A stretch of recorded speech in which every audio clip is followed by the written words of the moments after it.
Hello, everyone. Hello, how are you? Good, how are you? Well, thanks. I feel like we've all now moved over to hot beverages from cold ice water beverages. It's officially time for that. Officially time. Not yet. Oh. You. Someone's not freezing yet. And it's water. Good.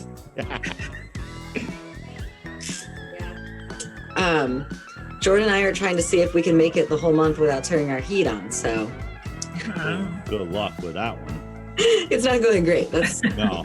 so the hot water. We'll notice when you have the earmuffs and the scarf on next week. Yes. I'll get more and more layers. I made it through Indigenous People Day. I thought that was pretty good. But then I gave up. Yep. I gave up because my wife just puts it on when she feels like it.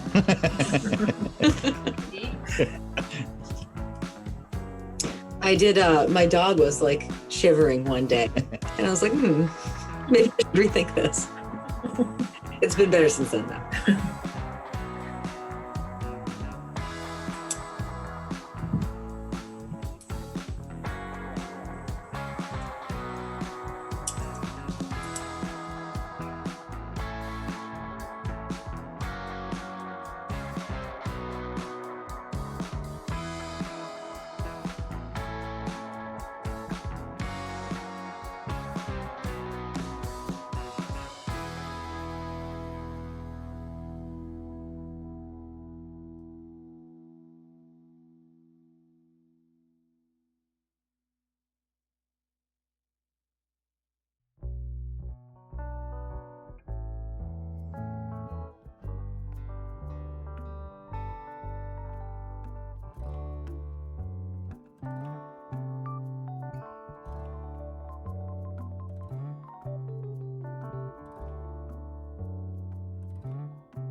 So, but we have three. So I will go ahead and call to order our meeting. It is 6:03 p.m. on October 19th, and I am calling to order the regular meeting of the Winooski City Council.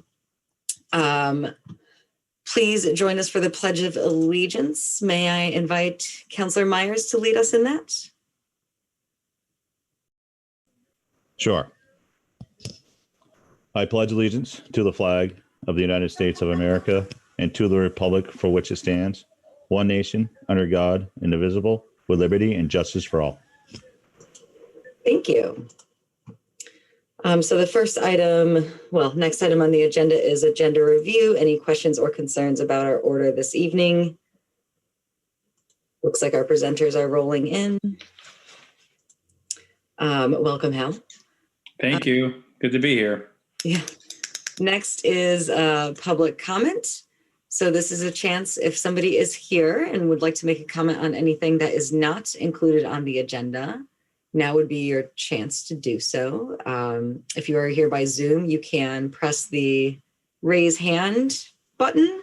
If you are by phone, you can press *9. I'll give it a moment just to see if there is any public comment.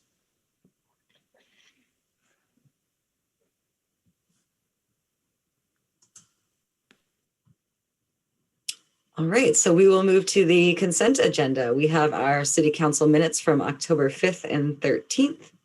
As well as an accounts payable warrant ending 10/19 and payroll warrant for September 20 to October 3rd. Any questions or concerns about the consent agenda?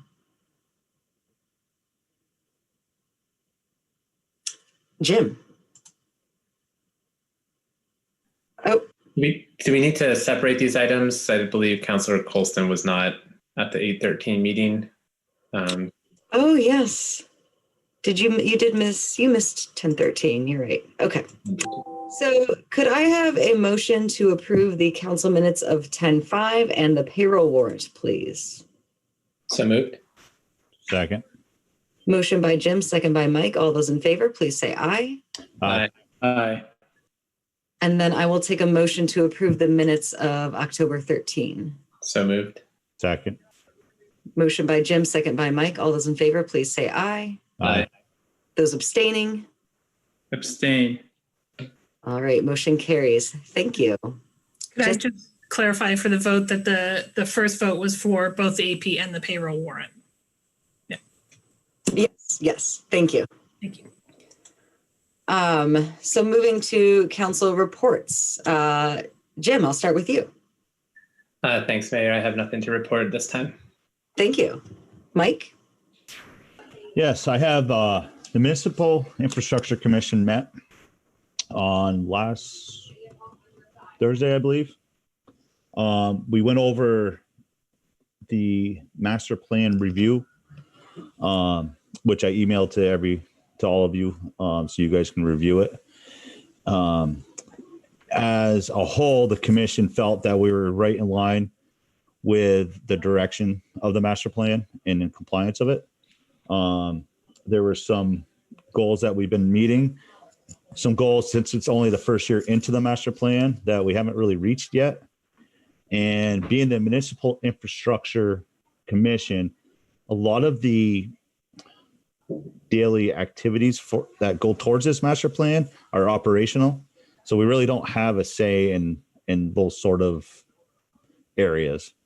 But I will say that whatever the public or the city council wanted the commission to look into, they have met with flying colors, in my opinion. And the one area I think that the commission really wants to focus on or hear from, and it might be a little my fault too, is that they want to know from the conversations or the things they discuss if it gets effectively communicated to the council, and they want to know where the information that gets discussed, what's done with that information. They haven't really had any feedback from me or from the council, so I guess I have to do a better job communicating, and maybe as a whole, I can get some feedback from the city and from the council, so I can bring it back to the commission. I think that would help them feel like they're doing their part in being heard.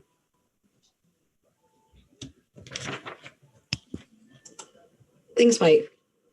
And as a reminder to everyone, we will have at a future meeting an agenda item dedicated to reviewing these progress updates from our commissions, where we could take more action on that.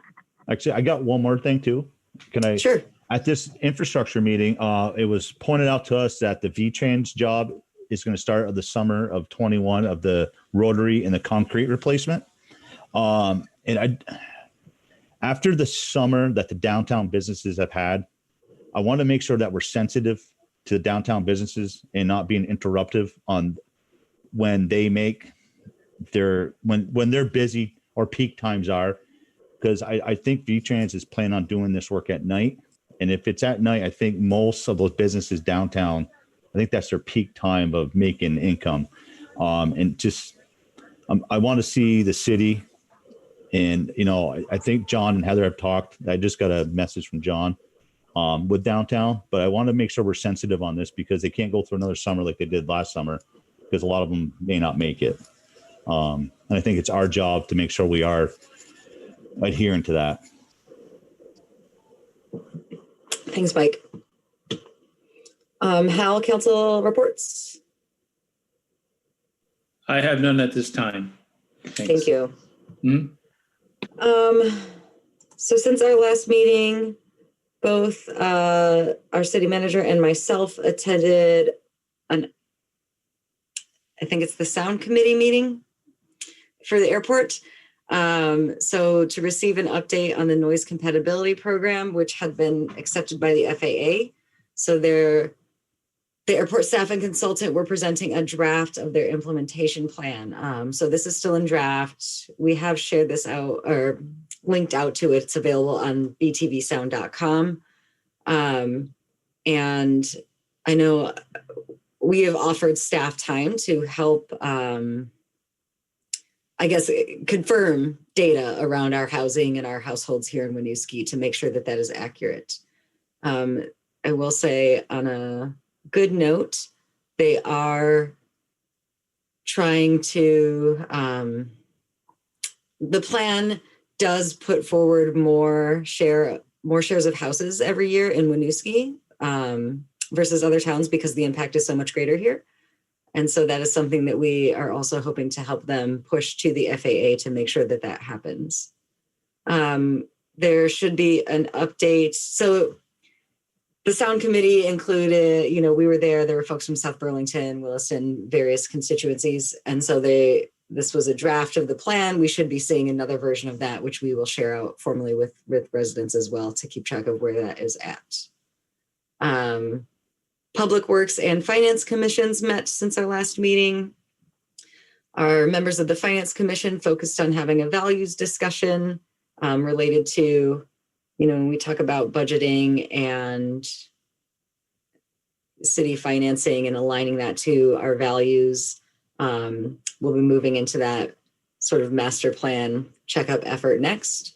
Public Works spent their time looking at sort of administrative changes to our land use and development regulations as part of an ongoing effort that has been happening for quite some time now. We also had our charter change hearing last week. There were some new attendees since the previous hearing. And finally, just wanted to thank Ray and his staff and the volunteers who came out today to pick hundreds of pumpkins for the Festival of Pumpkins that will be happening soon. And remind folks that next weekend they can pick up pumpkins at the Senior Center if they would like to carve some at home to contribute to that. I will pass it to you, Jesse, for our city updates. Great, thank you. Just a couple updates tonight. Just a reminder that ballots are out on the street and coming in fast and furious to City Hall. As of today, we've received 1,466 ballots, which is great. And thanks to Janet and Carol and Angel for all they are doing to process all of those. For the community, just a reminder to please read the instructions on your ballot carefully if you are voting at home. Over the last week, we have installed a new Dropbox at the city clerk's office.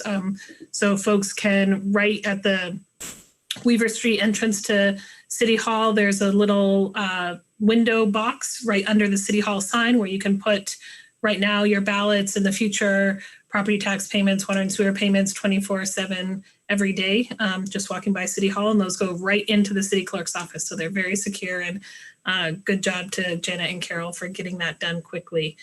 If folks do feel more comfortable coming in and hand delivering them before Election Day, you can also do that between 9 and 3, Monday through Friday, to the city clerk's office. Fire and Code continue to do site visits to housing buildings within the city to distribute the cloth masks we received from the Vermont Department of Health. Last week, we just delivered 35 cloth masks to Great Cedars and to the Veterans Housing Complex. We are going to continue to do that through the winter. It's a great opportunity to go and give general community risk reduction information and bring some masks that will keep our residents safe. And of course, if anyone watching is interested in getting cloth masks for themselves or their family, they can come again to City Hall from 9 to 3 any day and pick those up. Tomorrow, a very small socially distanced and masked team of city and school employees are hosting USDA Rural Development for a site visit with the state director and his staff. As you probably remember, USDA has been very supportive of Winooski in the last couple of years. They are funding, giving a low interest loan to the school for their construction projects. They're a major funder of ours on Main Street, and they're currently considering a non-governmental application here in Winooski as well. So we will be spending an hour with them tomorrow, showing them around those projects and hopefully getting them to invest more here in Winooski. This Friday, a team of us will be meeting with the Working Communities Challenge Grant Jury team to review our application. Just as a reminder, those, as you have approved, those are the funds that, if awarded, would fund a equity commission, equity director, and the expansion of the community liaison roles. We hope to know about that grant by the end of November. Winooski Hotel Group has started working again on bringing a hotel to Lot 9 in downtown Winooski. That's the lot right at the bottom of the Rotary.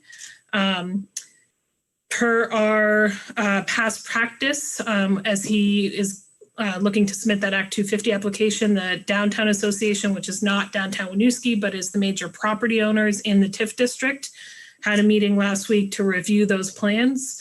The team felt like there are still a number of open questions about agreements that need to be reached between the developer and the city, parking agreements, land use agreements, public way agreements. So we will be working on those over the next couple of months and may bring that development back to the council this winter or this fall or winter. And then finally, as the mayor said, Halloween in Winooski is upon us. Sign up to get your pumpkins, as the mayor said, or join us in the Rotary next weekend. So thank you very much. Thank you, Jesse. Moving to our regular items, our first item A is introduction of Nathaniel Eddy, our new library director. I think Nate is here. So just by quick way of introduction, Nate started last week and is currently making plans to reopen the library. As we said in our cover memo to you, Nate brings 15 years of library experience with him in the Philadelphia, the Free Library of Philadelphia, working in communities much like Winooski. The interview, we got actually amazing applications for this position and had really great community participation from the library trustees and from a student who participated in the interview panel. And we were all just blown away by Nate's experience and his creativity around how to increase new and old access to the library. So we wanted to bring him here and introduce him to you tonight. So Nate, take it away. All right. Thank you, Jesse. It's so nice to meet everybody here. And I'm so excited to be here. I am actually quarantining in Aalborg right now. Arrived to the state last Tuesday, so have a COVID test tomorrow at the O'Brien Center and hopefully pass with flying colors. And then I can get back into the library. As Jesse said, I'm coming from Philadelphia. I've been there for the last 15 years. I started there as a librarian working in neighborhood libraries throughout the city. Philadelphia is a large and diverse city, as you all probably know. There are 54 libraries scattered throughout the city, serving communities large and small, and a lot of communities similar to Winooski. I had the opportunity to work in a lot of neighborhoods with large new American immigrant and refugee populations. And that's one of the reasons that this position here really drew me and particularly interested me in Winooski has a similar population makeup as a lot of the neighborhoods in Philadelphia.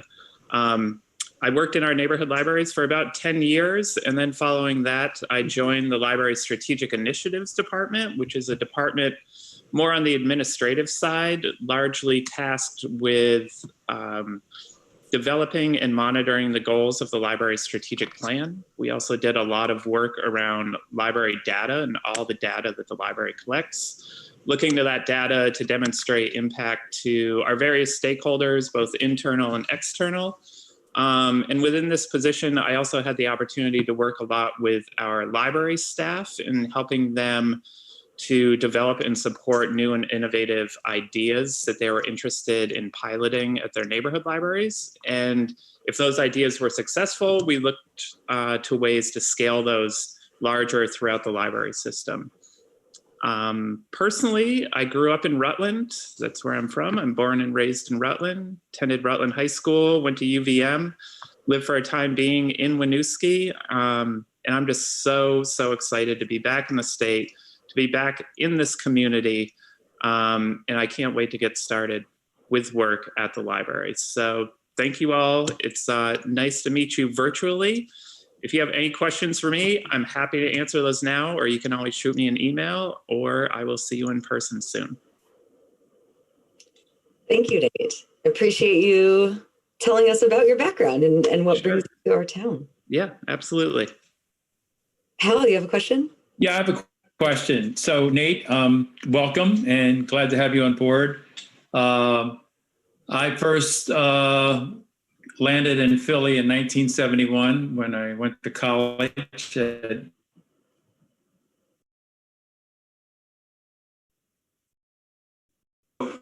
What are some of the neighborhood libraries that you worked at? I'm just curious. So I started in Feltonville, which was in North Philadelphia. And then after that, I worked in a library in West Philadelphia in our Mantua community. Oh, yeah. And following that, I lived in South Philadelphia, so a position opened up at our South Philadelphia library. And so that's where I was working prior to joining the Strategic Initiatives Department. So I think I had a good, and then of course you always fill in at different libraries throughout the city, depending on staffing and things like that. So it was a great experience. I got to work and meet a lot of different people from different walks of life and different neighborhoods throughout. Great. Thank you. Yeah, you're welcome. I see, Mike, you have a question? No question. I just want to say welcome back to Vermont and welcome to Winooski. We're Thanks, glad Mike. to have you. Thank you.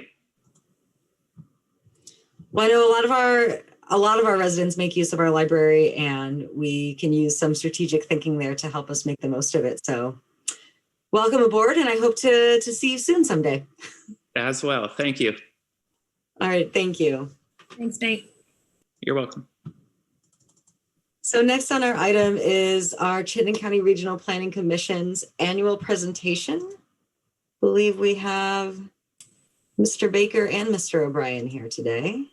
Yes, so while Heather brings them over, I'll just set this up by saying, as you know, CCRPC supports the city of Winooski in a bunch of important ways through planning and transportation initiatives, and we fund them with small dues every year. And so Charlie is here to walk through, to give us an update on those. As you know, probably know, Mike O'Brien is our appointed representative to his board, and Abby Blything is the alternate.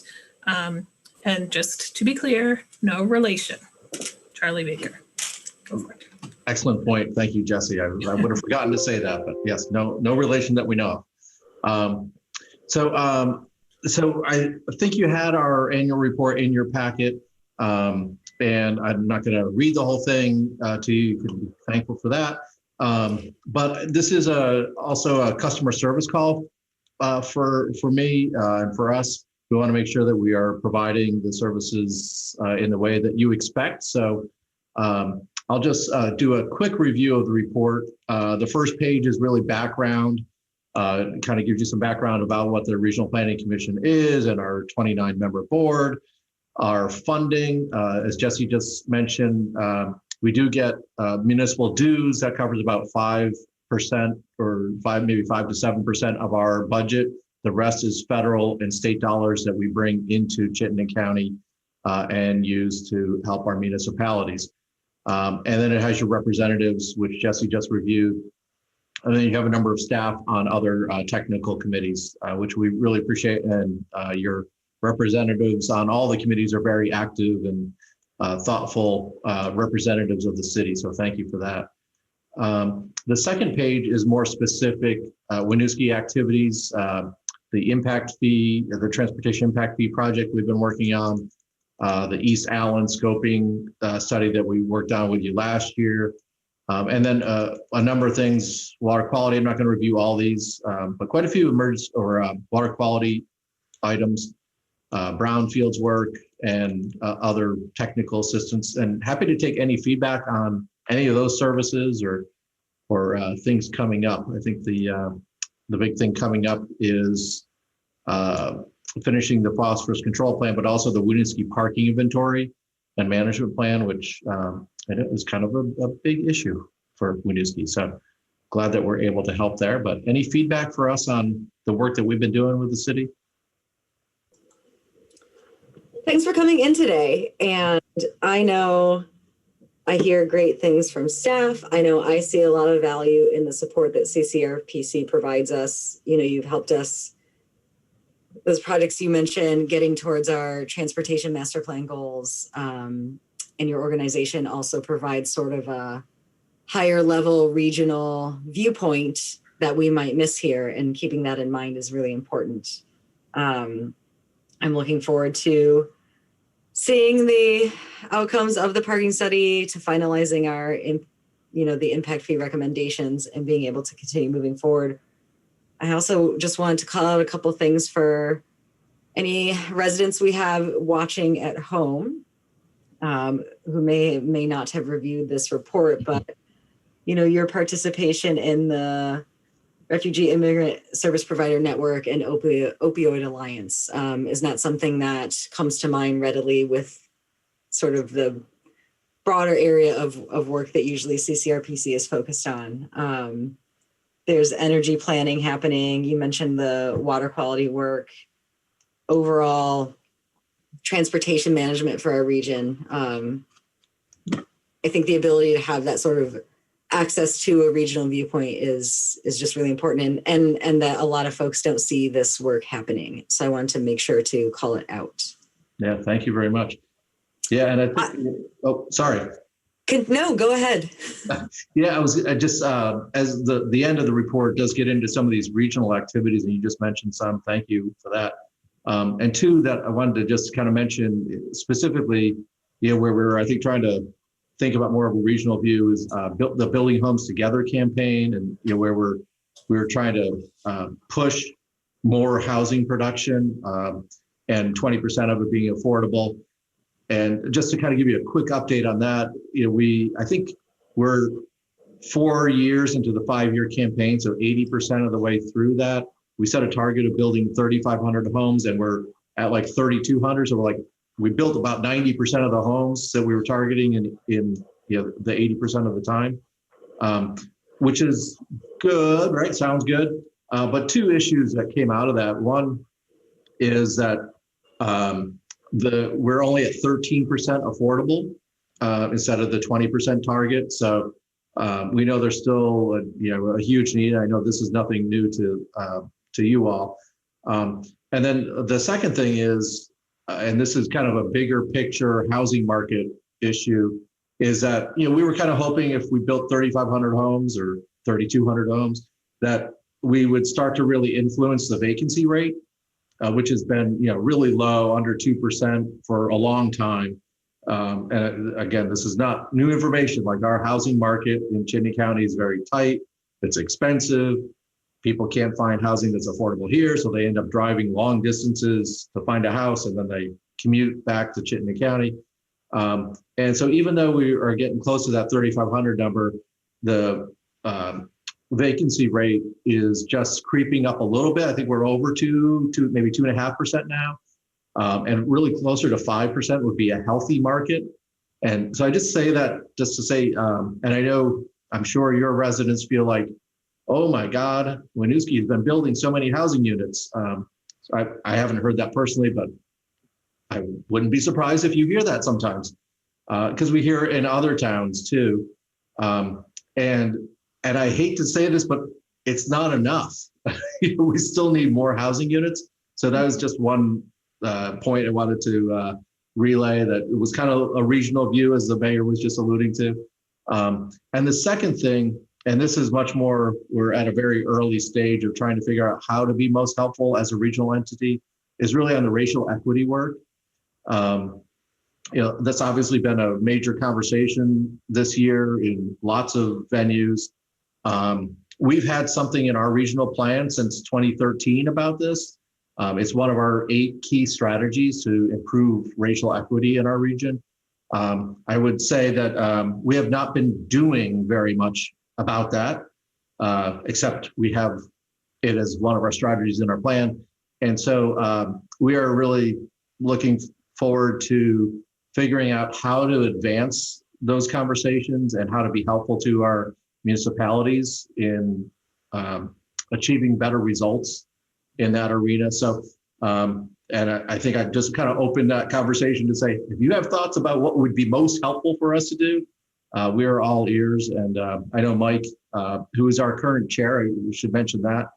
Mike is the chair of the board right now, and we're very interested in this topic and figuring out how to be helpful to the region. So I'll kind of leave the report at that. And Mike, I don't know if there's anything you wanted to add on to that. No, I think you covered it well, Charlie. Hopefully you could hear me. I'm wearing a headset and new microphone because I haven't been able to talk on Zoom meetings in the past. But anyway, no, I think Charlie handled it perfectly. The racial thing, if anyone has any thoughts on what we can do to help out or ideas we're looking internally at the CCRPC, what we do and how we can be better, in the role of racial equity and equity in general. But anything that we can do to help you out, any thoughts you have, please, feel free to contact Charlie, contact me, whoever. Charlie, I'm going to put you on the spot here a little bit. I was thinking as you're talking regionally, things that people still ask me is about exit 16, the whatever it's called, diverting intersection. Can you just, if you know, can you give a little time frame what this construction schedule is for that? I'm wondering, let us know if we can help have a conversation with VTrans. I was listening with curiosity as Mike Myers was talking about the circulator concrete reconstruction next year, because my understanding is that probably exit 16 work is going to start next spring also. I think that's probably a full 2 construction seasons, 21 and 22, but that is going to have some implications for the city, especially if you have other construction going on at the same time. So Mike, that's the latest. I think the last I've heard was VTrans is hoping to be able to start construction, next construction season, spring 21.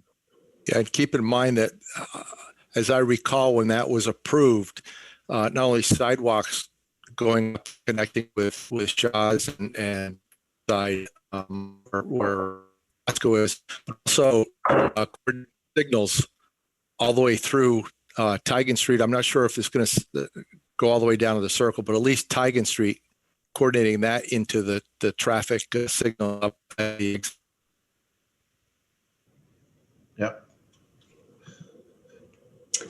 Thanks. I'm glad that you highlighted some of those specific projects. But I will, Hal has his hand raised. Thank you, Mayor. And thank you, Charlie and Mike, for your leadership in trying to make our community a better place in our region as well. To your first point, Charlie, I think, I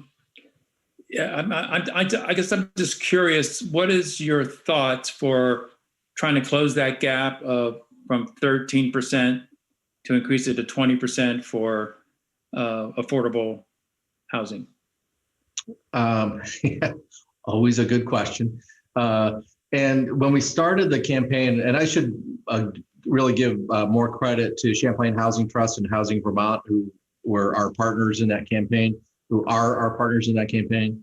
Housing Vermont has now changed their name to Evernorth. So if you start to hear Evernorth, think Housing Vermont.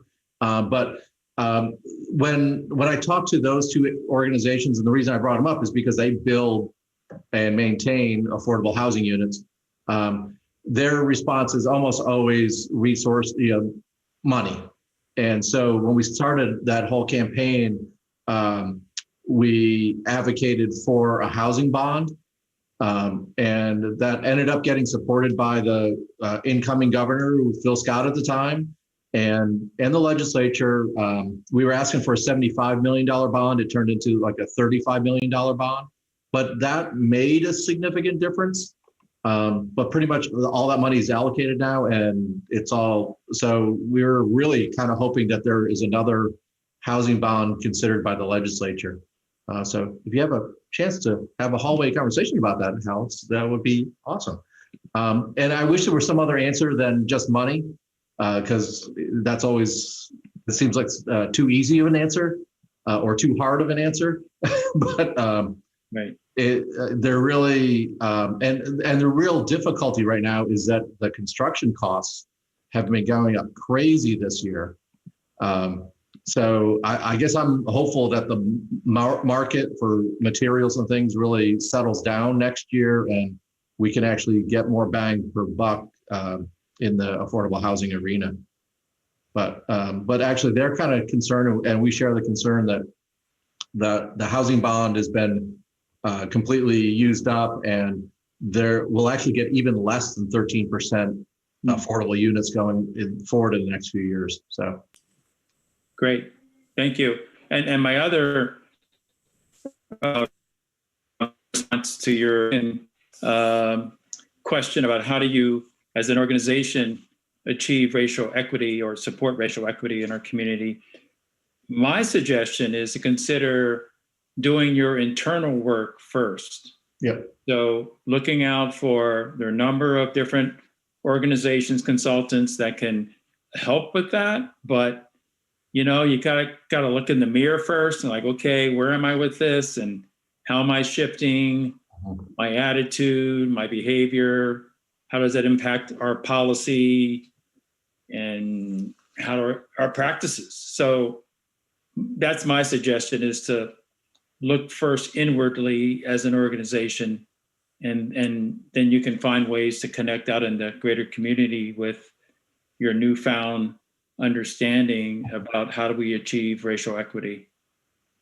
Yeah, thank you. That's what we were thinking and understanding as well. So appreciate that. We started that work with the board last month, and I do think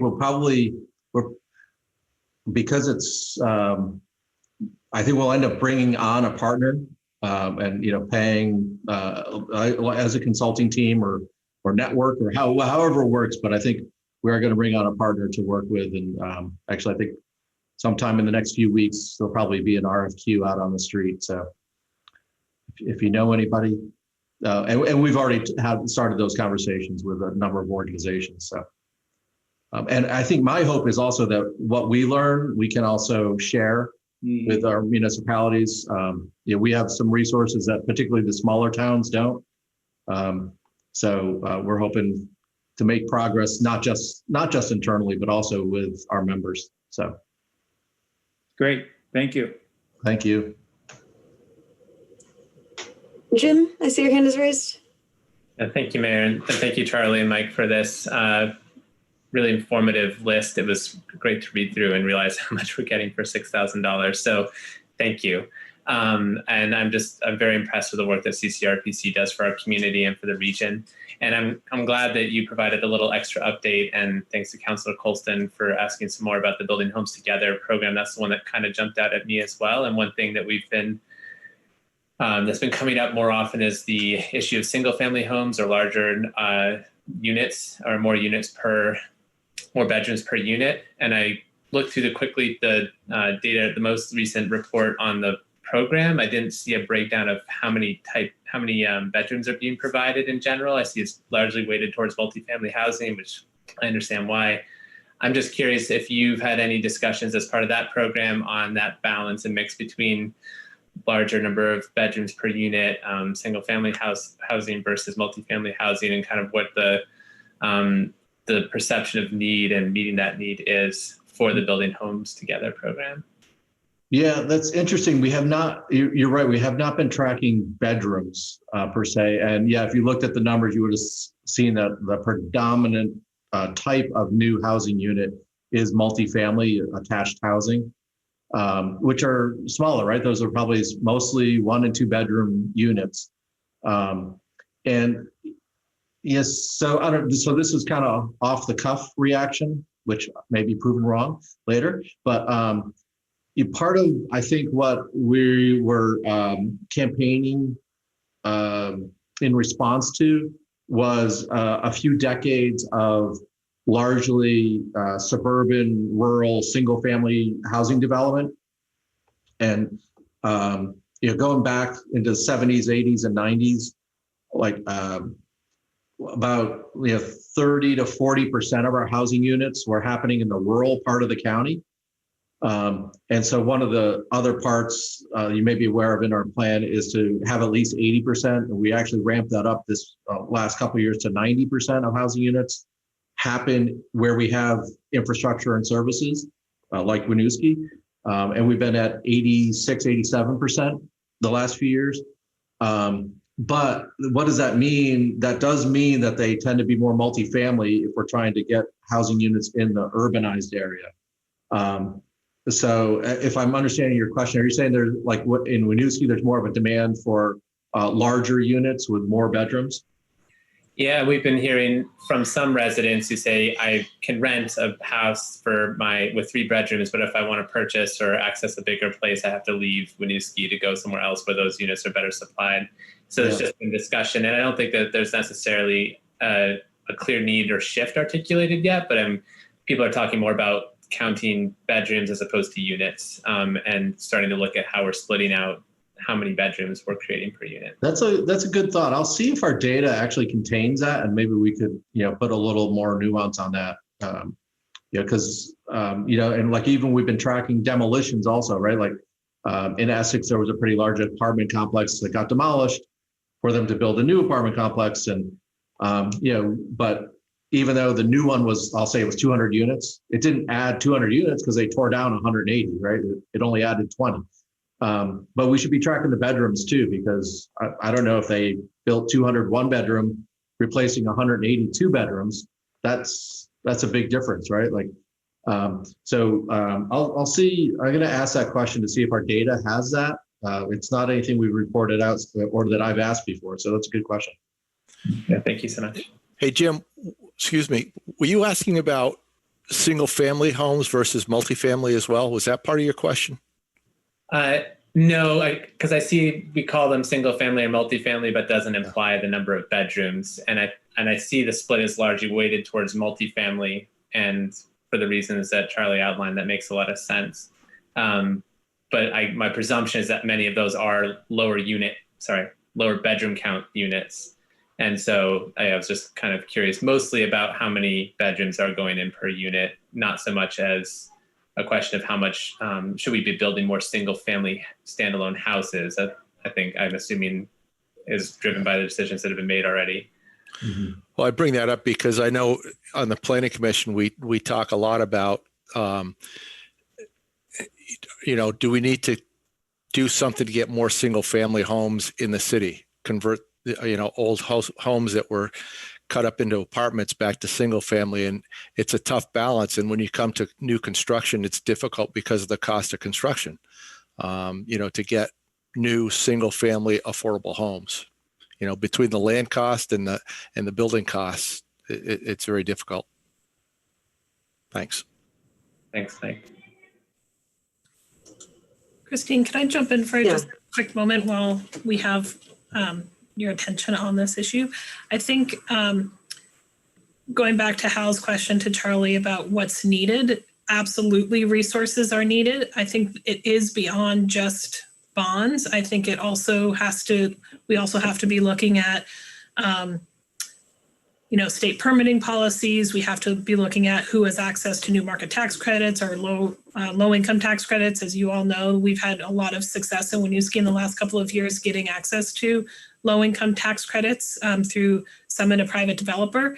And I think that they are building good, affordable housing for families and looking at the policies that enable that to happen and enable that to happen in dense urban areas where there is municipal resources and where there's walkability and there's community connections and there's opportunities to, walk to work and meet energy goals. Just by very specific example of the challenge of this conversation here in Winooski, I shared with you a couple of meetings ago or a meeting ago that the Champlain Housing Trust project of the OCC is moving forward, and we hope to be bringing you development agreements about that in the next couple of meetings. What you will hear, and you will hear much more about this at a future meeting, is that they are looking to develop 24 perpetually affordable condos, so home ownership opportunities for Winooski residents at the front of the OCC parking lot. 3 bedrooms, so really targeting that, family housing, not simply 1 bedrooms. Right now, the cost of construction on the current design is running about $360,000, $370,000 a unit for a resale price of $170,000. So when you think about that, you've got to fund $360,000 of construction on a $170,000 sale. You need tax credits, you need bonds, you need resources in that project to make that, to lower that consumer cost. So you'll hear much more about that. I just wanted to kind of tease you with that while we're having this conversation in anticipation of hearing that, receiving that update in the future. And Heather, who just cameraed on, has really been the point person on shepherding through that development project. Thanks for letting me jump in. Heather, would you like to add on? The only thing I want to add is, having had Charlie give overall what the results have been with 13% coming in affordable, I just want to give kudos to Council and Winooski, because for us since 2016, 31% of new units that have come on have been affordable. So I think Winooski is absolutely performing well on this and continues to perform well. And we'll tell you more about CHT soon. So just to flag that and say, hey, it's going okay here. Thank you, Heather. Thank you. I don't want to take any more time, but thank you very much. Appreciate having you come in and talk to us. The annual update is nice. Thank you very much. Thank you very much. Charlie, you didn't mention the most important update, which is you are now a Winooski resident. So you are now a constituent of all of us. I am renting at 50 West Center Street, so I'm like halfway between City Hall and my office. I can, get either one in minutes. So we're waiting for you to buy a house now, Charlie. I know. I'm looking forward to those. Maybe 170,000 sounds about right. I'm in. or a condo. Thanks, everyone. Welcome. Yeah, thank you. I'm glad to be here. It's a great city. Thank you. Thanks, Charlie. Have a good night. Thank you. So our next item is our annual presentation from Green Mountain Transit. We also have some representatives here.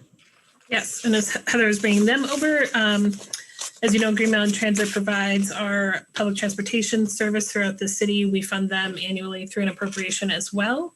John Moore is the general manager and is here, and Austin Davis is our representative to that board with, I believe it's still Ray as the alternate. Here they are. Yes, good evening, everybody. Thank you for having us. I am John Moore, the general manager at Green Mountain Transit. And Austin Davis is the board rep from Winooski. And yes, Ray is still technically the alternate and has done a lot of great work with us in the past. I do quickly want to give a shout out to CCRPC. We do a lot of work with them. They're a very supportive partner. And all of our federal planning funds actually flow through the CCRPC. So they're great to work with. And Charlie is a rock star. Jesse, am I able to share my screen? I was just looking at that, John. I can't immediately figure out how to let you do that. So I do have it up on my screen. Do you mind if I just share and you can tell me what to click through? Yeah, that'd be great. So just a very brief overview of our organization, then I'll get into some Winooski specific information, and then I'd be happy to answer any questions and probably more importantly, take any comments or suggestions that you folks may have how we can provide better service to the folks of Winooski. So quickly, kind of who we are. We were formed in 1973 as the Chittenden County Transportation Authority. We are still the first and only transit authority in the state of Vermont. Back in 2016, CCTA and Green Mountain Transit Agency, which provided service down in the Washington County area, then also up in Franklin County, combined into one organization, and we were renamed the Green Mountain Transit Authority. We provide service in 6 counties, and we're directed by a 13-member board. And in total, we have about 180 employees, 160 revenue vehicles, and almost 1,000 bus stops system-wide. So just a quick snapshot of who we are. So if you want, Jesse, next slide. So this is just our mission. I won't read this, but I did highlight some of the key words. One thing I will point out for Winooski specific is that transit-oriented development. I think downtown Winooski is probably the closest thing to that we have in our service area. So the routes that provide service to downtown Winooski are definitely routes that are targeted for investment in the future as we have resources available. So transit largely works when there's density, where there's walkability, and certainly downtown Winooski provides that. So we want to provide the best service we can to that area. Next slide. So just a real quick snapshot of our kind of financial summary. So in total, we have about a $21 million operating budget. Roughly 2/3 of that is in our urban area, which is the Chittenden County service area. You can see about 50% of our revenues come from the federal government. This is a little skewed. This is fiscal year 20. We did receive some CARES funding. So in FY20, our Fed share was about 10% higher than normal. And then our passenger fare and our state revenue both were about 5% lower than normal. But as you can see, we got about 14% in state revenue, 22% from our local municipalities, and I'll give a breakdown here specifically for Winooski. And then about 12% for the passenger revenue. We are currently operating without a fare. We've been fare-free since March. So that's the reason that category is down for the Q4. We did not receive any fare revenue. And then a few other miscellaneous revenue sources, advertising, selling of old vehicles, that type of thing. Next slide, Jesse. So we do provide multiple types of transit service. So, the service that you see most often in Chittenden County is our, fixed route city bus. So in Winooski, that's the blue line and the green line. But we also do provide multiple commuter routes that connect Burlington to some outer regions in Chittenden County and beyond. We also provide multiple types of demand response service. So we provide the Americans with Disability Act ADA service in Chittenden County. We contract that with SSTA. So you probably see their vans running around. We also run what's called the E&D program for elders and disabled participants. Essentially mirrors the ADA program, but they don't live within the geographic area that the ADA program covers. So we provide a supplemental service, but it's a very similar service type. GMT provides the non-emergency medical transportation through a Medicaid contract in our rural service areas. And that service is provided in Chittenden County also by SSTA. We also provide weekly grocery shopping trips. So in Winooski, every Wednesday, we have a bus that picks up at Barlow Street and on Spring Street and at the Courtyard and brings those folks to the Price Chopper on Chauvin Road. Free service, very personalized, so they easily can get their grocery bags on the bus and do that weekly shopping. We also provide seasonal mountain service to support the tourism industries in both Stowe and also in the Mad River Valley. And we are starting a pilot project for something that's called microtransit, which is essentially transit services provided akin to something like Uber or Lyft. So it's something that's very interesting. We're doing that at Montpelier, and I'll speak a little bit more about that in a few slides. So just a snapshot of our ridership. So I did use FY19 data for this just because we did experience some pretty significant ridership reductions last year due to COVID. But in FY19, we provided just under 3 million rides system-wide. As you can see, the breakdown is primarily on our fixed route services. But I will mention, while the E&D and the Medicaid and some of these other programs, much lower ridership, these services are connecting people to life-saving activities, dialysis, cancer treatments, that type of thing. Much more door-to-door personalized service. So while it's a lower percentage of our business, it's a very critical piece of what we provide to the community. And generally speaking, our FY20 fixed route ridership was down about 22% in FY20, but that will fluctuate. We're hoping to bounce back at the end of this fiscal year, but we are still down about 50% over last year through Q1 of fiscal year 21. So slowly but surely, we're hoping that ridership rebounds and we can do that safely. So just for some Winooski specific information. Winooski is a member municipality of Green Mountain Transit. So with that, they do provide financial assistance. So for the fixed route assessment, it's about $108,000. And so that basically provides the local share for the Green Line route and the Blue Line services. And I'll go over some details for those routes in a minute.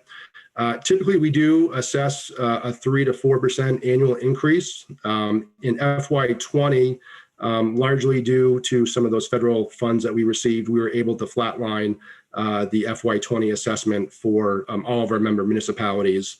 And we'll be developing our FY22 budget, by December, so we can notify the city what the increase will be. So we're still not sure what that will be. But we will try to minimize that to all of our member municipalities, understanding, the impacts of COVID while meeting our financial obligations to operate our service.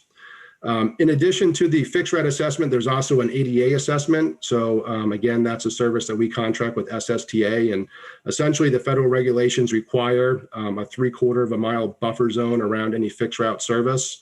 And if anyone lives within that buffer zone that can't take the fixed route city bus for any sort of disability or other reason, we provide door-to-door service. And it's a fairly complex calculation, but essentially per our charter, what we do is we take the total program cost for ADA, which was $1.34 million in this fiscal year budgeted. And 50% of that comes off the top. Our charter provides a 50% discount for all of our member municipalities. So for FY21, the total budgeted program costs were $670,000. And then we simply just apply the ridership percentage for each community to that total dollar amount to come up with the assessed amount. So in FY19, which was the last completed fiscal year, there was about 5,400 Winooski resident ADA rides. That represented about 12.5% of the total program. So if we apply that to that 670,000, that's how we came up with that assessment for FY21. Again, through our FY22 budget development, we'll be projecting the FY22 ADA costs, which will be a little tricky because we have seen some pretty significant COVID impacts. But we do know that Winooski had 14% of the ADA rides last year. So that suggests that the overall assessment should be somewhere in the ballpark. We likely will be projecting a lower total program cost just because the demand's down. So I don't want to make any promises, but there's, I would say, a decent chance that the ADA assessment for FY22 will be equal or potentially even a little bit less than it was in FY21. So that's a process that we're undergoing now. And then lastly, Winooski does provide some local match for the E&D program. That's the Elders and Disabled program, which kind of operates outside of the ADA requirements. So they provided you guys provided about $2,400 last year. And that served 371 Winooski residents, largely traveling to dialysis treatments outside of the window that the fixed route services were operating. So again, very kind of critical transportation services. So just a quick overview of the fixed route services we provide to Winooski. I'm sure you folks are aware of this, but the blue line is the old number 2 Essex Junction line. That is our busiest route. So in FY19, over 457,000 boardings. That route connects downtown Burlington, downtown Winooski, out on Route 15 to Five Corners in the Amtrak station. We do provide our highest level of service on this route. We operate 7 days a week. We run that bus every 20 minutes during rush hour on weekdays, and we operate evening service to almost midnight, Monday through Saturday. The other fixed route that serves Winooski is the Green Line. That's the old number 9 Riverside Winooski route. We did go last June. So a lower ridership level of about 120,000 boardings. But still a very important route. And so we did invest in that route pretty heavily back June of last year when we had a next gen service plan. So now that route operates every 30 minutes from 6 a.m. till 7 p.m. We do operate later service Monday through Saturday. And all the trips now provide service throughout the entire route. Before June of last year, multiple trips a day ended at the Champlain Mill. So there was no service other parts of Winooski when that was happening. And that route connects our downtown transit center through the old North End, down Riverside Avenue into Winooski, Teigen, Weaver Street, and then down to the flats on Hickok and Elm. So definitely a very critical route in our system. As I mentioned, we do operate every Wednesday a weekly shopping special to get folks to the grocery store. Again, it's much more personalized. So folks that may have more difficulty bringing on 2 or 3 or 4 bags of groceries onto a packed bus, this is a much more personalized service. There's not that pressure of, getting to the bus stop on time. That bus waits for folks and helps them load their groceries. So a very important service. And then we also have multiple commuter routes that provide service, in Winooski to St. Albans, Milton, and also Jeffersonville. So Winooski residents have good access to commuter routes. So just some quick initiatives which we're looking to achieve going into the future. Number 1, we have a strong goal of technology improvements. We do have a new bus tracking app, so folks can go on their phones and track where the bus is and what the estimated arrival time is to their bus stop. That also helps us track our schedules and provide better printed material and increase our reliability. We're also working with T-Mobile on a pilot project, 2-year pilot project to offer free Wi-Fi in all of our buses.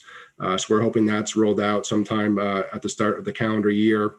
And then that microtransit is what I mentioned. It's essentially Uber or Lyft service operated with public transit vehicles. So our first pilot project will be starting in early January down in Montpelier. So it's really on-demand transit with app-based technology and also a call-in option. So folks that don't have a smartphone can call into our call center and request that ride. And we think there's a lot of potential in Chittenden County for that type of service too, for that first mile, last mile, in low density application. One thing that comes to mind in Winooski is the grocery store access. We do operate service on our Milton commuter up to the Shaws on Mountain View, but it's only a handful of times a day, where if this micro transit, worked out, we could have potentially a system where folks could take the green or blue line to a centralized point, likely downtown Winooski, and then they could request this micro transit service to pick them up and bring them to Shaw's and then bring them back to get back to the main route. So really that first mile, last mile application, we think there's a lot of promise in that, and we're excited for the potential to roll that out. We're also working on a transit strategic plan, essentially a 10 to 15 year planning document to guide the organization, a lot of visioning and value creation with that. And then it will be a kind of a prioritization of our investments over that time period. One thing we're also working very hard on, and this is a priority of mine, is a fleet replacement plan. Besides labor, our top cost pressure is certainly our maintenance budget. And we've gone a long time without getting as many new buses as we should.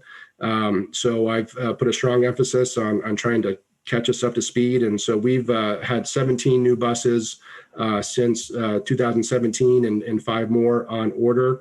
And that's roughly 33% of our fleet in the last 3 years. So that drives down costs. And helps us be as cost effective as we can. And with that fleet replacement plan is electrifying the bus fleet. We do have 2 zero emission buses in service now. We got those last winter, and we run those on all of our Chittenden County routes, and really analyzing their ability to meet our service needs and hopefully expanding that program into the future. Quickly, I'll mention that we are developing a public transit agency safety plan. This is a Federal Transit Administration requirement, but we're really excited that this could culturally change the organization. So safety is kind of paramount in everything we do. So we'll be rolling that out at the first of the year and are very excited about that process. And I'll quickly just mention, obviously, like everybody else, we've spent a lot of our time recently with COVID response.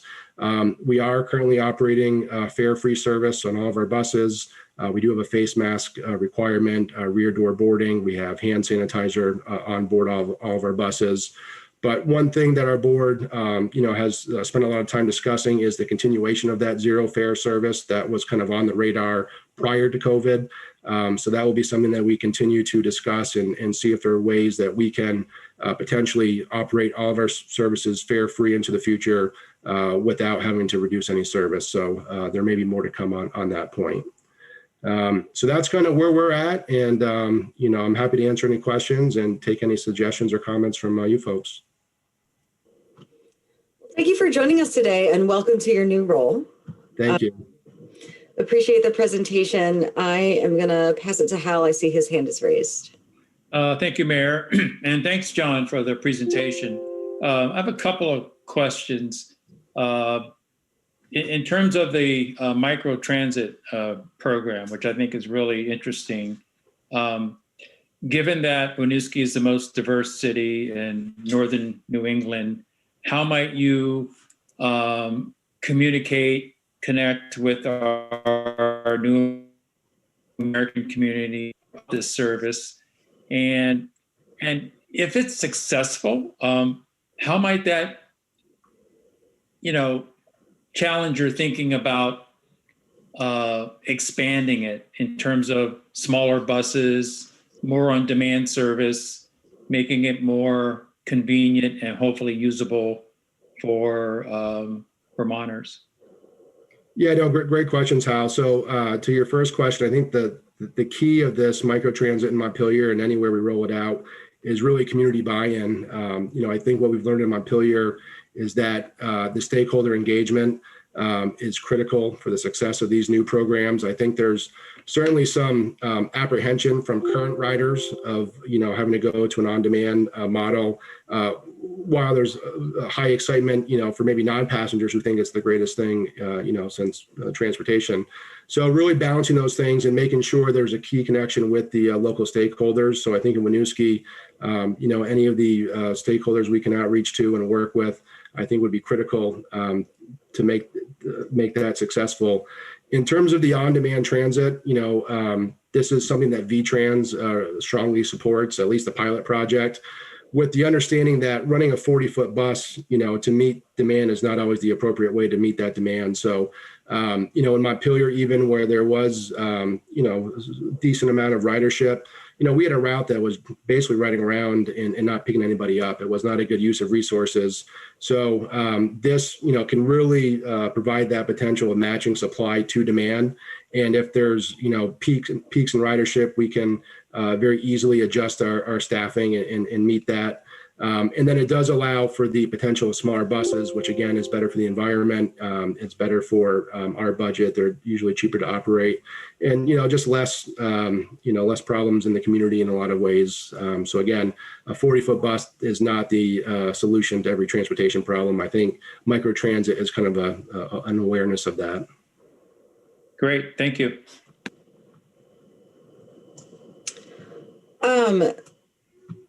I am also excited to see where this microtransit project goes. From what I hear from resident feedback,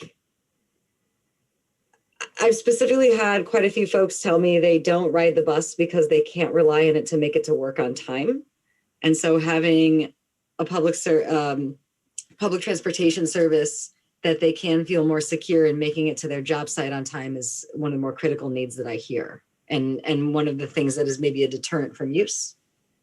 I also wanted to just share a couple of other things that I have heard over the last several months.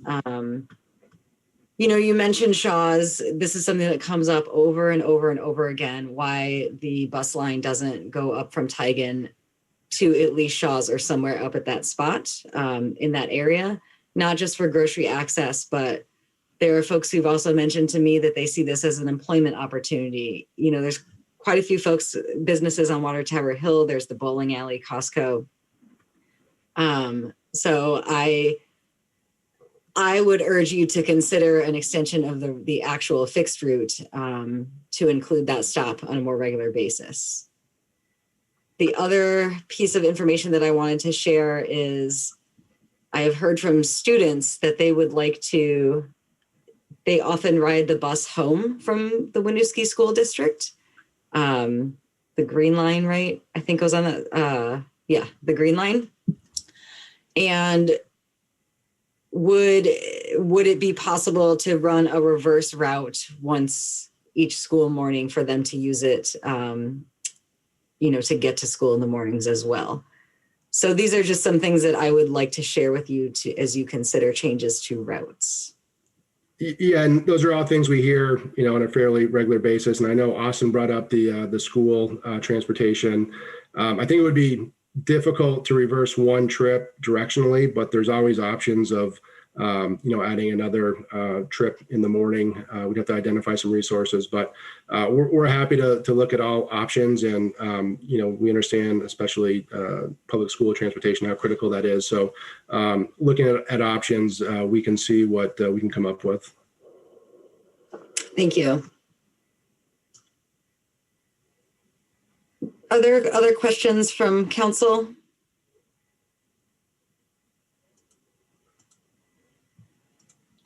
Is there anything else that would be helpful for you to hear from us? No, I don't think so. Not that I have. I know Austin does a lot of communication for us, so thank you for serving that role as well.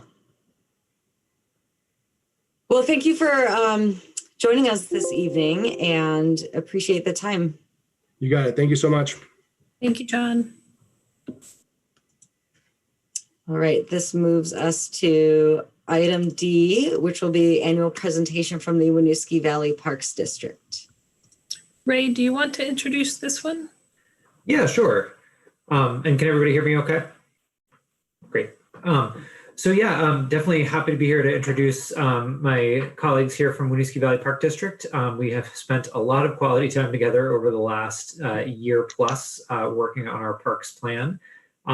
So Nick Warner, Executive Director of the Park District, Lauren Chakotay, and Lauren, remind me what your new title is, because it changed somewhat recently. Yes, yep. It's now Operations Manager. Nice. Yeah, thank you. Yeah, and then Aaron Dupuis, who's here, who is our Winooski rep and has been an awesome addition to the Park District board. So, again, from while the park district doesn't currently manage any property within the city of Winooski proper, I can't say enough in my role about how helpful they have been just in terms of technical assistance, helping me think through some of these big picture projects, bringing, and I'd say all the way up to a Parks and Open Space Master Plan, all the way down to, I think you should put this type of surface material on this trail, the really granular stuff as well. So I think certainly Nick, Lauren, and then Tim from their team have been really helpful. And then I think it's also just really important to remember that this is a regional organization that has a lot of parks and open spaces that they manage outside the boundaries of Winooski that our residents have an opportunity to go take advantage of. And I think I'll speak for myself, especially during COVID times with my kids at home and needing to get the heck out of Dodge every once in a while. We used a lot of the Park District facilities throughout the last 6-7 months, and it's been awesome to have just as a regional resident. So with that, I'm going to stop buttering these guys up and turn it over. I think, Nick, you're going to sort of take the lead probably on presentation and go from there. Yes, what Ray said. No. I think it's useful. Some of you are familiar with us, some not. Just a quick sketch. We're a hybrid 501c3 and intermunicipal corporation. So we carry both statuses. We have 7-member towns, of which Winooski is one. Each town has a trustee that serves, and the trustees meet monthly. And I can testify along with Aaron, it's a very active group. So I get a lot of feedback, which is, from my perspective, great. And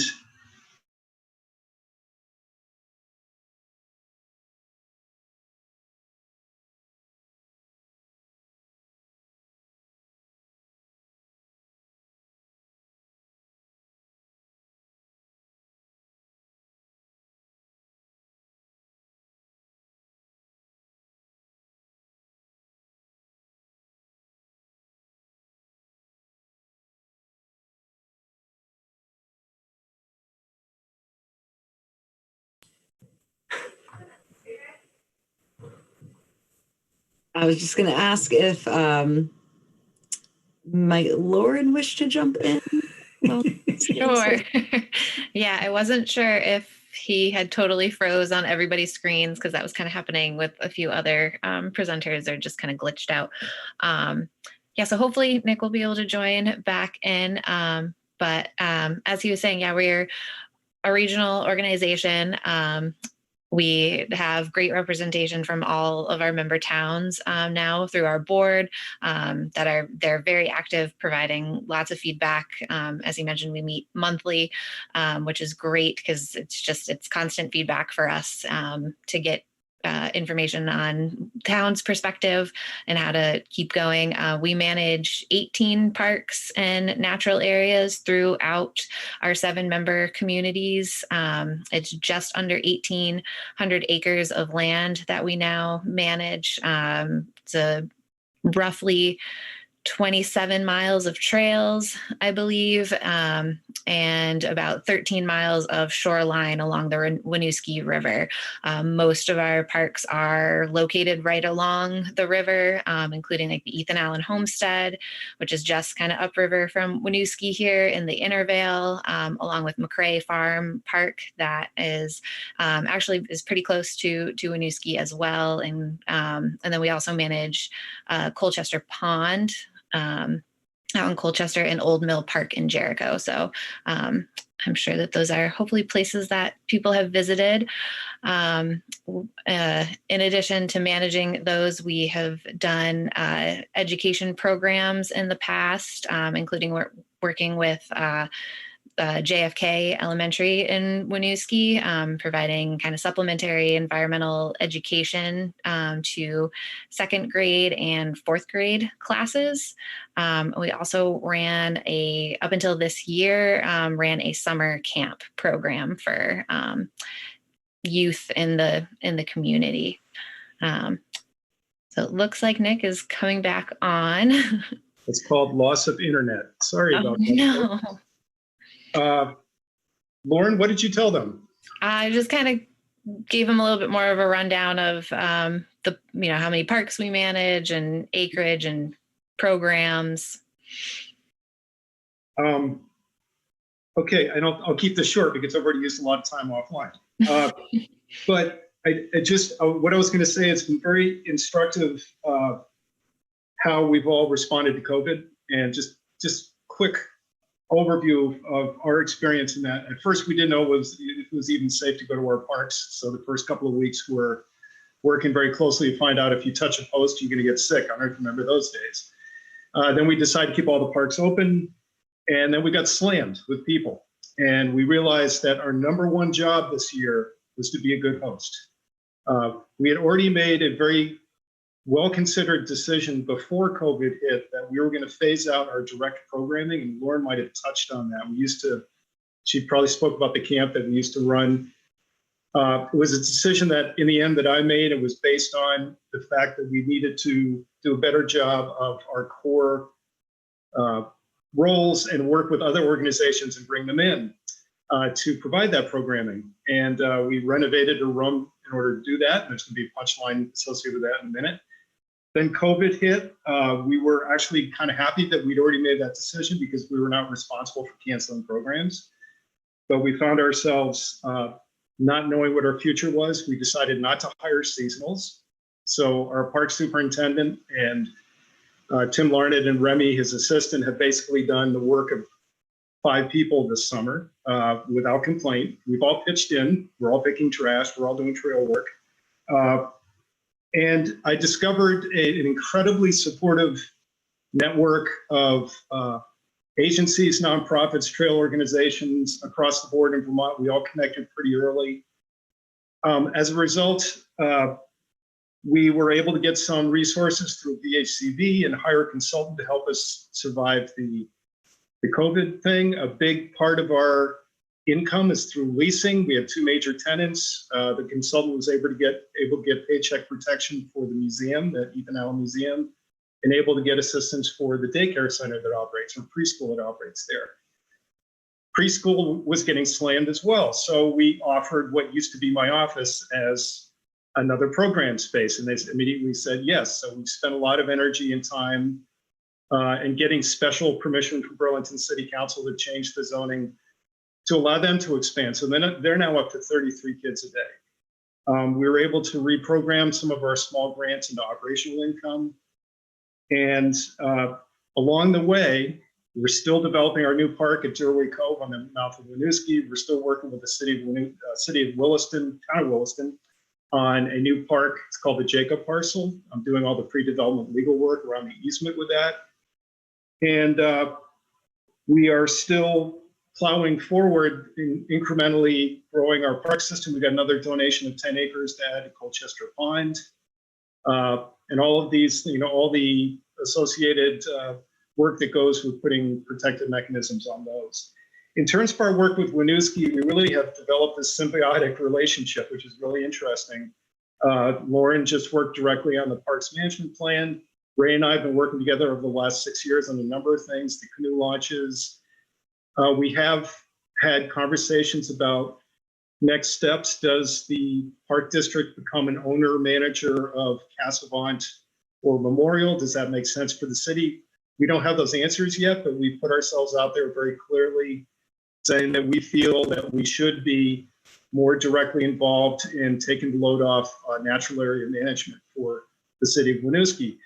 Some of you may know that Cassavant Park is one of the most highly rated conservation areas in the entire Northwest Vermont region. It is an astonishing, you might think of it as the wetland next to Riverwalk, but when it comes down to the amount of endangered species, the wetlands values, floodplain values, it is an astonishingly important conservation area. So I'm just putting that out there because you should be very proud of that being there. Similarly, Catlin Island is a very similarly rated place. So our plan with the city is to continue what we're doing, which is to offer our technical support and sometimes on the ground support, mostly on a gratis basis, but occasionally we have gotten hired by you guys to do work, and that's part of how we make our money to fill our budget is we do side work with South Burlington and Williston and you guys. And to continue the conversation around how you guys are going to manage your natural areas, and then ultimately potentially have a conversation about whether it makes sense for the park district to become more involved as a landowner in the town. That may or may not happen. That's, we understand that, but I think the case could be made that it would be more efficient for us to take over one of your natural areas at some point. We're not ready. None of us are ready for that conversation yet. You want to get your park planning done. You want to have a better sense of how that all comes together. And in the interim, we're continuing to be really aggressive with grants. There's been some very generous grantsmanship this year. Some key elements here. We charge nothing for entry to our parks, so there is no fee basis. For instance, Burlington Parks, 70% of their income is through fees and programs. Ours is zero, so we rely on you guys to support us in grants and our side efforts. And that's not going to change. You're always going to be able to have full access to our areas. All of our areas are protected by either a conservation easement or some type of restriction that keeps them in conservation in perpetuity. So when you work with us, you work with an agency that's protecting lands that are protected forever, that you have political control over, and that we are also reliant on you guys for support. It's a good model. It's meant to be rickety at times because we all need to reinvent ourselves, and it's been really fascinating this year. Lauren has been at the Park District longer than I, and she has morphed into really, she's our business manager, our operations manager. Tim is, when I first got there was, the parks manager. Now he's a full-blown asset manager. Everyone's raised their game. So I just want to make that observation. As I saw Charlie with his COVID beard, I'm thinking he's probably making it up as he goes along as well, because you lose your staff, people leave the office. Currently I work in the office, but Lauren is working remotely mostly. And Tim and Remy are in the field mostly. So it works for us in a way that other organizations can't. But that's the overview. I think the materials I gave you are pretty self-descriptive. The annual report really gives you an idea of what's happened over the last year and how we operate. Our ask is a little over 4% higher than last year, but our overall operations budget is a little over 4% lower. And the reason for that is that we have a lot less program income, but we also don't have the expenses that go along with that program income because we basically got rid of the summer camp. And I feel like the system is really working because we're now moving into our new model of really focusing on our core efficiencies of park acquisition and management. Forest Preschool, frankly, is a much more solid regular income for us than running programs that rely a lot on us recruiting people in. And we are looking long-term to do additional renovations of the Ethan Allen barn and the Colchester Pond farmhouse and barn, and those will also be future sources of revenue. So that is groundwork that we're laying for the next steps. And I hope next year actually to have some pretty significant reports about progress with those two things. So that's the overview. I didn't want to give you too much to consider. We all have Zoom fatigue, but I'd love to have any questions or concerns or observations from you guys. Thank you for walking through that and for revisiting each year. Absolutely. I know the idea of your organization owning or managing one of our natural areas has come up before. I will just say to staff that I would be interested on hearing more from your perspective on that at some point. And I am curious if there's any, so I know you're providing technical support to our staff here, which is clearly appreciated, and have worked with us on a canoe launch. I just wonder if there's anything else that you see, in the pike for Winooski in the near term. I think there's a lot of intriguing things. and Ray and I have talked about this a million times, so jump in anytime, but I'm really intrigued by the connection between Riverwalk and Essex going through Casablanca, which is a hugely expensive, time-consuming project that would require, an engineered, elevated sidewalk. But I just felt that the reason I bring that up is because we work in concert with more developed issues, and my feeling is similar to what happened at the mouth of the Winooski River with the elevated boardwalk on the Colchester side. We were able to preserve the land under it better because there was better management of people going across it. The reason I bring that up is because Winooski is a densely populated city. There's going to be more demands on these parks. There's already some impacts on Casablanca Memorial that really over the last 2 years have substantially increased in terms of usage. So at some point, there's going to be a need for more attention paid to management of these sites with better parking, better signage, improved trails, boardwalks, so on and so forth. So there's a lot of work to do just with the assets that you guys own and manage right now. They're doing okay, but it's sort of the next level so that you can invite more people into the resource without having a negative impact on the resource.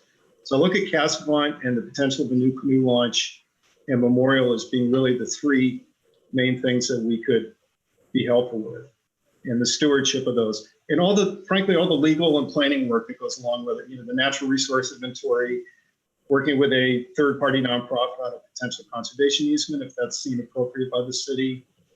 All of those, that's what we do on our side of the business. So, that along with just regular maintenance of these assets at some level when you guys need help. And I think that's the way we've been operating all along.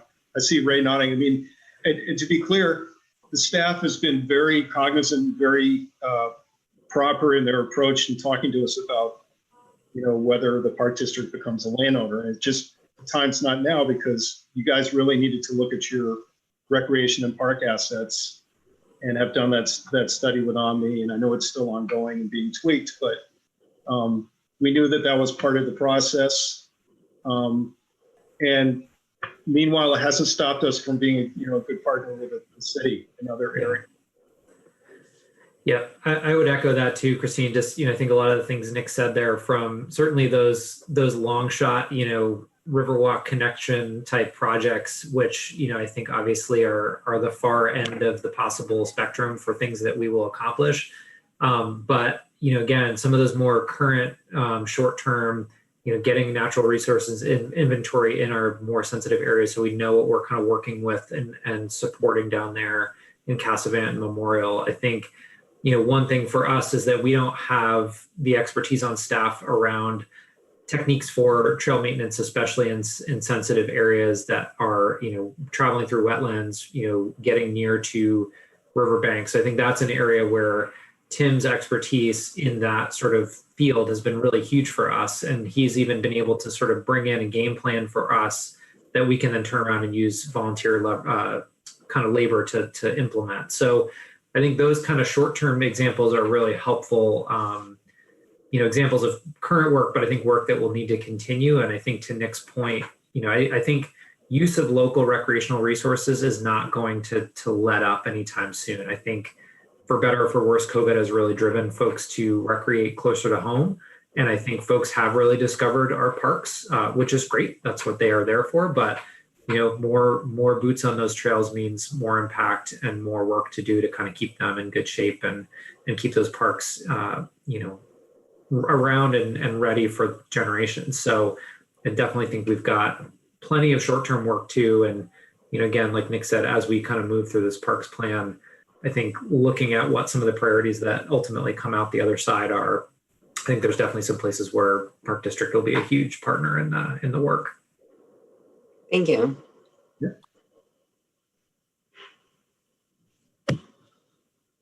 Any other comments or concerns?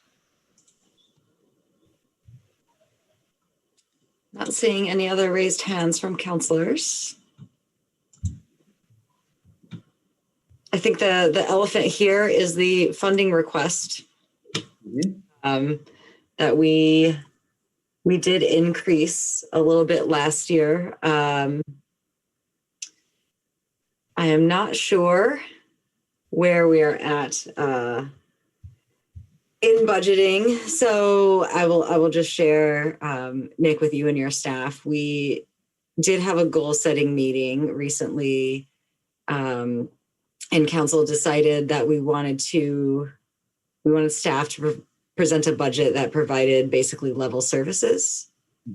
So we're not looking at any large increases. I think we have talked in the past about small increases, trying to get closer to the ask that we have not been able to meet for your organization and others.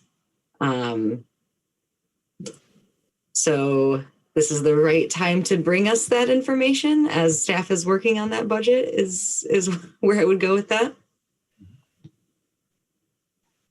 I am curious, the previous year's increase was, I think it showed in here like 2% around there. And you said there was a 4% increase this year, why it was a little bit higher.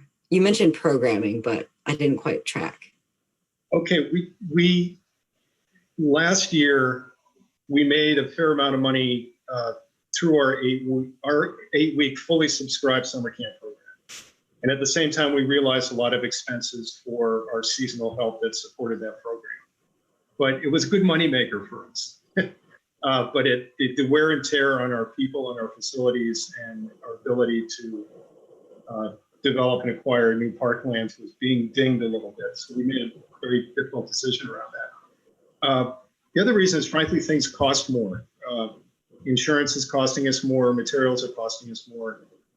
I must say that every year I do the budget, I shake my head a little bit because it's the amount of output that we are getting. I think the bang for the buck generally is, and I'm not just patting myself on the back, I think it's pretty outstanding what you're getting for your money. When I look at, I do this every year because I'm a little obsessed about it. I look at other organizations, what their budgets are, how they're getting their revenues, and how many acres they're managing in what circumstances. Our operating should be more $500,000, $600,000. That would be a realistic budget for what we manage. But our role as an intermunicipal agency is to keep our budget as low as possible. So we treat ourselves like we're, your city, a department of your city. So we come to you saying, we really cut this down as much as we could. We've kept 2 seasonals in there for next year. We usually have 3. So I've already told Tim, our park superintendent, we don't know how long COVID's going to last. We don't know what the towns are going to be experiencing from a revenue standpoint. And I've been really trying to track that and talking to each town over the last few months. So we felt it was responsible to come in with a really tight budget. And this is very tight for us. And second of all, tell you that there are options in an emergency to slash more, but it's not sustainable for us to operate for much less than this. So we really, in fact, the board rejected our first. Lauren and I put together a budget that said, no, it's got to be even, skinnier than that. So this is about as low as we can go and still have a viable operation. But what makes me feel good about this going in is, first of all, that we are responding to the current situation. Second of all, that we have successfully made the transition from trying to be more, a programmatic agency really to a fully parks management acquisition agency with partners that do programming. And somehow we came up with the idea last November, December, and here we are almost a year later, and it's working exactly the way that we thought it was going to. So I feel like that revenue is going to increase over time. We're going to be able to create more space to lease. We're going to increase the lease for our existing tenant actually pretty soon. And we see more revenues through the Colchester Pond renovations and leasing in the future. So we're trying to set the stage so that we're less reliant on municipal funding, but we are a municipal agency. It's how we operate. It's where we get our revenues. It's who we answer to. So it's a long way of saying we really cut it as close to the wire as we could in terms of numbers for next fiscal year. And it was striking. It was a little bit of a relief to see that the person before me was it Joe who did the presentation on the transit agency. I mean, they're not going to have a budget till December, and I don't blame them. I mean, it's really tough to figure out right now what things are going to look like. And we took our best stab at it. We're going, as far as this fiscal year, we're going into the winter in pretty good shape because basically all the towns are saying, yes, we're going to pay you this year. So there's no rescission for this year. And we've tried to underspend so that we can find ourselves in February and March in in a strong position. So, plan for the worst and assume the best. We're trying to, trying to do that. And this budget really was as low as we could bring it. My first 3 years was level budget. And it really started to back into us a little bit. So we've been, in terms of our capital assets, which is really for any agency like mine, the big deal is where are you going to get the money figured out? Well, all the large capital projects are coming from grants and outside sources. So what we're not going to do is come back and say, well, we need another 25 grand to, purchase a tractor or repair a building. We're not going to do that work unless we have outside resources. And we also have no loans whatsoever. So what you see on here, we're not buying down anything. We pay cash for everything except for our credit card, which we pay off every month. So it's a very efficient, lean operation. And we got as low as we could with those numbers. I appreciate that and the hard work that's being put in there. I think, what I can say is that as we have talked about keeping level services, that we can maintain the commitment of what we have paid in the past. Yep. I certainly don't believe we're in a position to meet the full assessment yet, but we have discussed trying to get closer to that over time. Mm-hmm. Jim, I see your hand is raised.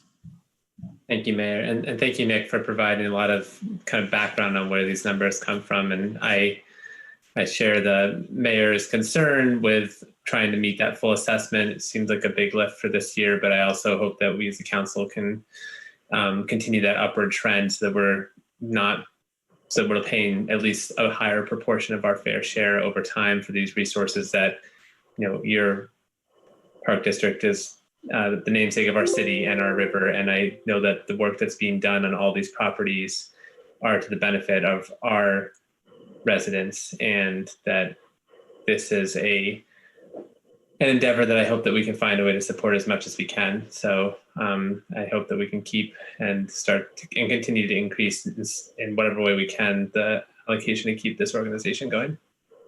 Appreciate that. Thanks, Jim.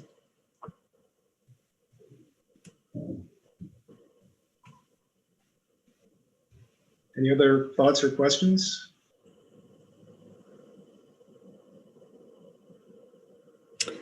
I'm not seeing any, but thank you for talking through, sort of where we're at now and what the future might look like for services here. Absolutely. Thanks for your time. And thank you, Erin, for your service for us. Yes, she's great. Thank you, Nick. Thank you.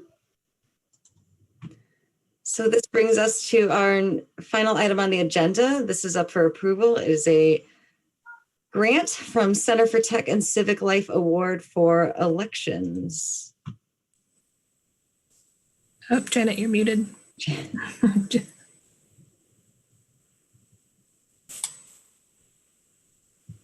There. Hi, I'm here on behalf of the clerk's office tonight. Let me just give you a quick background. About the month ago, 4 weeks ago, we received an email from the president of the Clerks Association saying that she had been contacted by the Center of Tech and Civic Life, saying that they had a pool of money that they were putting out for the clerks to aid in the cost of the elections, any added costs that we had to modify our polling places or to maintain the safety for our residents and the poll workers. We immediately jumped on this and found out that we were awarded $5,800 and change. And we are here tonight to get your approval to accept that money. We plan on putting it towards the balance of the new Dropbox that we had installed. And the computer that we currently use on the election is quite ancient. So we intend on upgrading our computer.